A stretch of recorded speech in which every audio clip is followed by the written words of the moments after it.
अल्लाहु अल्लाह। बता, आपको मालूम है ओहद का मैदान, कौन सा मैदान?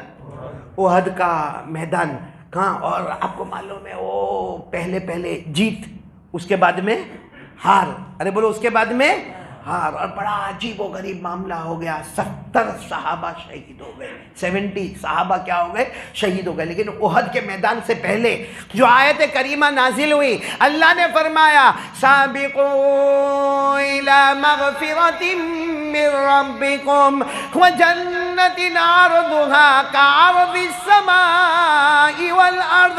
अल्लाह ने फरमाया आओ मैदान में आओ, आज माफ भी हो जाओगे, आज जन्नत भी मिलेगी। आपको मालूम है एक सहाबी जिनका नाम है साद बिन रबी, बोलो क्या नाम? साद बिन रबी। कई तड़प रहे मैदान में, कई तड़प रहे। और अल्लाह के रसूल पाक सल्लल्लाहु अलैहि वसल्लम एक सहाबी को बुलाते और कहते जाओ जाओ जाओ, ये लंबा मैदान है ओहद का मैदान। जो उम्रा में और हज में गए उन्होंने वो मैदान देखा होगा, ओहद पहाड़ वाला, क्योंकि पहाड़, ओहद पहाड़ 18 किलोमीटर पर फैला हुआ पहाड़ है और ये लंबा चौड़ा मैदान। अल्लाह के रसूल ने फरमाया जाओ मेरे साद को ढूंढो, साद बिन रबी को ढूंढो और कुछ मत कहना, कहना कि मोहम्मद ने तुम्हें सलाम कहा है। अब वो जो कहने वाले गए ना, उनकी तो ड्यूटी थी। अब वो कह रहे साद, ओ साद बिन रबी, ओ साद बिन रबी, ओ साद बिन रबी। अरे इधर जा रहे, उधर जा रहे। ओ देखा, एक जगह देखा एक शख्स तड़प रहे, खून में लहू लुहान है और वो यूं हाथ कर रहे, हाँ मैं साद बिन रबी। कहा साद बिन रबी, अच्छा हुआ तुम मिल गए, मैं अमानत पहुंचा दूं। अरे मोहम्मद ने तुम्हें सलाम कहा है, हमारे नबी सल्लल्लाहु अलैहि वसल्लम ने तुम्हें सलाम कहा। साद बिन रबी बदन से लहू लुहान, आंखों में आंसू, मेरे नबी ने मेरा नाम लेकर सलाम कहा, मेरे नबी ने मेरा नाम लेकर सलाम कहा। हाँ कहा, तुम्हारा नाम लेकर कहा मेरा भी आखिरी वक्त है, मेरे नबी को तो एक पैगाम दे देना। कहा क्या दे दूँ? कहा कह देना वालेकुम अस्सलाम व रहमतुल्लाहि व बरकातुहू, और उम्मत को एक पैगाम दे देना। कहा उम्मत को क्या पैगाम देना? कहा उम्मत को ये पैगाम देना कि दाएँ आ जाना, बाएँ आ जाना, राइट में आना, लेफ्ट में आना, आगे आना, पीछे आना, जान दे देना, मगर मोहम्मद के पाँव में कांटा भी चुभे इसको बर्दाश्त मत करना। दाएं आना, बाएं आना, आगे आना, पीछे आना, मगर मेरे मोहम्मद के पाँव में कांटा भी चुभे इसको बर्दाश्त मत करना। मेरे प्यारो, ये कहकर साद बिन रबी अल्लाह को प्यारे हो गए। बोलो इन्ना लिल्लाहि व इन्ना इलैहि राजिऊन। मेरे मोहम्मद के पाँव में कांटा भी चुभे उसको गवारा। हम तो आँखों में कांटे चुभा रहे हैं मेरे प्यार। मेरे नबी के पाँव में कांटा चुभे उसको गवारा मत करना। हमारे नबी सल्लल्लाहु अलैहि वसल्लम को जब हज़रत अनस ने पूछा था, मेरे नबी आपको क्या हदिया दे दूँ? आपको मालूम है ना, हमारे नबी के ज़माने में वो सहाबा आते थे, आके हदिया देते थे। भाई कोई घी देकर जाए, कोई दूध देकर जाए, कोई शहद देकर जाए, कोई दिरहम देकर जाए, कोई दीनार देकर जाए। भाई हदिया सुन्नत है, हमारे नबी देते भी थे और लेते भी थे। और हमारे नबी ने फरमाया तहादौ तहाब्बु, हदिया देते रहो, लेते रहो, मोहब्बतें बढ़ती जाएगी।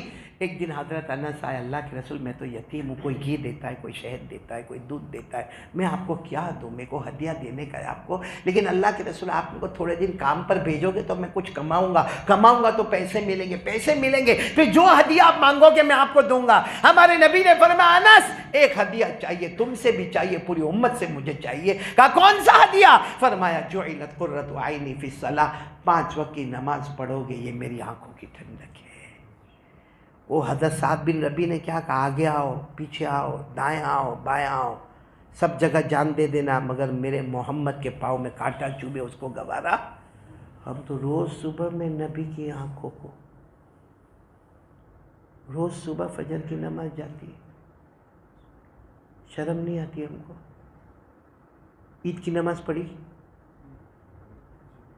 नहीं? वापस पढ़ाऊँ? हाँ बोल या ना बोल भाई? हाँ सिकंदर क्या हाल है भाई? या हाँ बोल दे या ना बोल दे। ईद की नमाज पढ़ी? अरे बोलो ना, पढ़ी? अजान हुई थी हल्दरों में ईद की नमाज? नहीं हुई? इकामत हुई? नहीं हुई ना? ईद की नमाज पढ़ी ना? ईद की नमाज वाजिब। बोलो ईद की नमाज वाजिब। ईद की नमाज सबने पढ़ा और सब अच्छे अच्छे कपड़े में नहा धो के आए, है ना, सफ़ेद सफ़ेद कपड़े में नहा धो के आए, बल्कि छोटे छोटे बच्चों को भी साथ में लेकर आया, क्योंकि घर की औरतों ने क्या कहा? जा जा कम से कम ईद की नमाज तो पढ़ने जा, ले ये 2-4 बच्चों को भी साथ में लेकर जा, तैयार वैयार करके। वो बच्चे भी बाकायदा, कितने छोटे छोटे बच्चे तो वो जब्बा वब्बा पहन के सब ईद की नमाज, बहुत अच्छा लगता, एक माहौल मालूम होता है कि भाई ईद की नमाज सब पढ़ने आए। लेकिन अकॉर्डिंग टू शरीयत के मुताबिक ईद की नमाज वाजिब यानी नंबर 2, और रोजाना जो फजर की नमाज आती है वो फर्ज। अब ईद की नमाज पढ़े नंबर 2 वाली और नंबर 1 वाली फजर की नमाज छोड़े, तो ये शरीयत का मजाक नहीं कर रहे? अरे बोलो, शरीयत का मजाक नहीं हो रहा कि अल्लाह तबारक व तआला ने जिसको नंबर 2 पे रखा उस पर पूरा हलदरू जमा हो गया, बच्चे जमा हो गए, नहा धो के आ गए, अच्छे कपड़े पहन के आ गए, और ये सब सुन्नत है, जो किया सब सुन्नत है। लेकिन ईद की नमाज वाजिब तो वाजिब ही रहेगी, वो फर्ज होने वाली नहीं।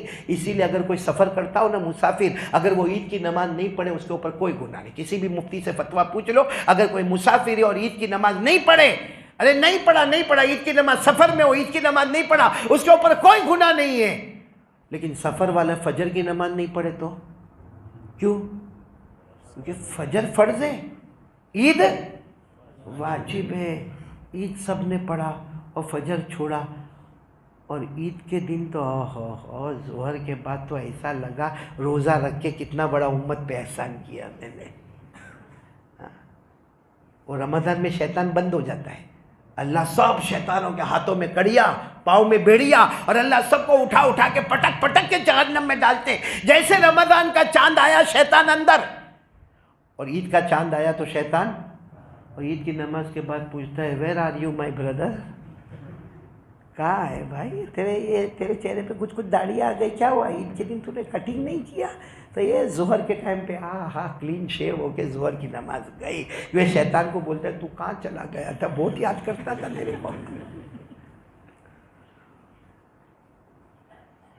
मेरे प्यारों, कौन कौन तैयार हो रहा है? ज़रा प्यार मोहब्बत से बोलेंगे तो मेरे को अच्छा लगेगा। पहला काम, एक चीज़, अल्लाह देख रहा है। आवाज़ नहीं आ रही, बोलो अल्लाह देख रहा है। और इस वक्त अल्लाह हमसे नाराज़ है, और राज़ी करने के लिए कितने काम करने? 3। नंबर 1 अल्लाह देख रहा है, अल्लाह का डर। नंबर 2 हुजूर पाक बोलो सल्लल्लाहु अलैहि वसल्लम की मोहब्बत। अच्छा, हुजूर की मोहब्बत बढ़ाना है तो हाँ बोलो, बढ़ाना है। नहीं, साथ में बोलेंगे तो मेरे को अच्छा लगेगा। बोलो बढ़ाना है, क्योंकि जुमा की रात है। कौन कौन तैयार है बढ़ाने के लिए? ज़रा हाथ ऊपर करो, हाथ ऊपर करो, बोलो करेंगे, बोलो करेंगे इंशाअल्लाह। हाँ, हुजूर की मोहब्बत बढ़ाना हो ना तो दरूद शरीफ ज़्यादा से ज़्यादा पढ़ो, जितना हो सके। और आज तो कौन सी रात है? हाँ, बस चलते फिरते सल्लल्लाहु अलैहि वसल्लम, सल्लल्लाहु अलैहि वसल्लम। कौन कौन तैयार है? चलो मेरे को आज एक वादा करो हलदरू वाले कि रोज़ाना 100 मरतबा पढ़ेंगे। मैंने आपसे ज़्यादा नहीं कहा, कितनी मरतबा पढ़ेंगे? 100 मरतबा। अभी मुंबई में एक बहुत बड़े अल्लाह के वली का इंतकाल हुआ, मेरे ख़ास मुरब्बी कहो, बल्कि मेरे अब्बा के भी मुरब्बी कहो, हज़रत मौलाना मुनीर अहमद साहब। आप तो जानते होंगे, देखा भी होगा, हमने देखा भी है। बहुत बड़े अल्लाह के वली, बम्बई में हज़रत मौलाना मुनीर अहमद साहब, यही रमज़ान में वो अल्लाह को प्यारे हो गए। दुआ करो अल्लाह उनके सदके हमारी मग़फ़िरत फरमावे। बहुत ज़बरदस्त अल्लाह के वली। उन्होंने क्या कहा मालूम? एक मरतबा जाना हुआ, उन्होंने बहुत अजीब बात कही।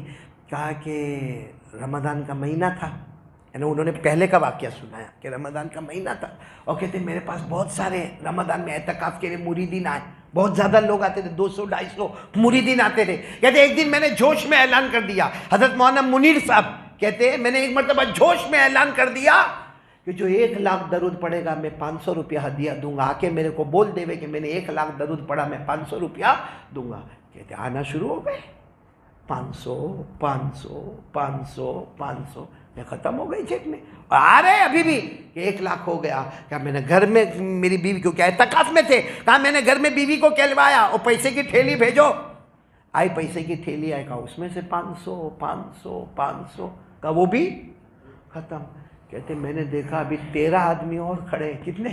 1 लाख दरूद पड़े हुए। अगर पैसे ख़त्म हुए, मैंने 13 को बुला कर कहा अब भाई उधार, क्योंकि अब तो घर भिजवाऊँगा ना तो बीवी भी गुस्से होगी, ठेला तो भेज दिया, अब क्या बाकी रखा है? कहा कि अब मेरा उधार समझो उधार। अब 13 आदमी को 500 रुपया देना तो कितना हुआ, हिसाब करो, 6500। कहते मैं सो गया। क्या 13 को कह दिया भाई उधार? कहते मैं सोया, हज़रत मौलाना मुनीर अहमद साहब कहते हैं मैंने ख्वाब में जनाब नबी करीम सल्लल्लाहु अलैहि वसल्लम को देखा। हमारे नबी ने कहा मुनीर अहमद क्यों परेशान होते हो, तुम पर थोड़ी दरूद पड़ा है, मुझ पर पड़ा है, तुम काय को इंतज़ाम करोगे, हम इंतज़ाम करेंगे। कहते बस मेरा ख्वाब ख़त्म हो गया। और कहते हैं कि सुबह फजर की नमाज़ हो गई। कहा फजर की नमाज़ के मैंने देखा एक अच्छा जवान है, अच्छा जवान का मैं जानता पहचानता जवान आया मेरे पास और आकर सीधा उसने मुझे एक लिफाफा दिया, हज़रत आपको हदिया। तो कहते मैंने उसी वक्त हदिया खोला और उसको कहा देख मेरे को लालची मत समझना, ये मत क्योंकि कोई मेरे को भी हल्दरू में हदिया दे, मैं फट करके खोलूँ कहेंगे सारा भिखारी आया था, वैसे आज तक मेरे को हल्दरू में किसी ने दिया नहीं है। अब तो समझो भाई, थोड़ा तो समझो यार, कितना समझाने का, खोल खोल के समझाने का इतना। वो मौलाना मुनीर साहब कहते हैं दामत बरकातुहुम, अब तो हम कहेंगे नव्वर अल्लाहु मरकदहु, अल्लाह उनकी मगफिरत फरमावे। कहते मैंने उनके सामने फ़ौरन लिफाफा खोला, मैंने कहा मेरे को भिखारी मत समझना, मेरा एक अलग मामला है। कहते मैंने देखा तो 6,500। तो वो सामने वाला कहते आपने लेकिन इतना जल्दी क्यों गिना? कहा 500 13 को देने के थे, 13 आदमी जो दरूद शरीफ पढ़े ना उनको 500 मेरे को देने का था, वो इंतज़ाम हो गया। तो जवान रोकर क्या कहने लगा, अरे रात को ख्वाब में मैंने अल्लाह के रसूल को देखा, अल्लाह के रसूल ने कहा जाओ जामा मस्जिद में जाना, वहाँ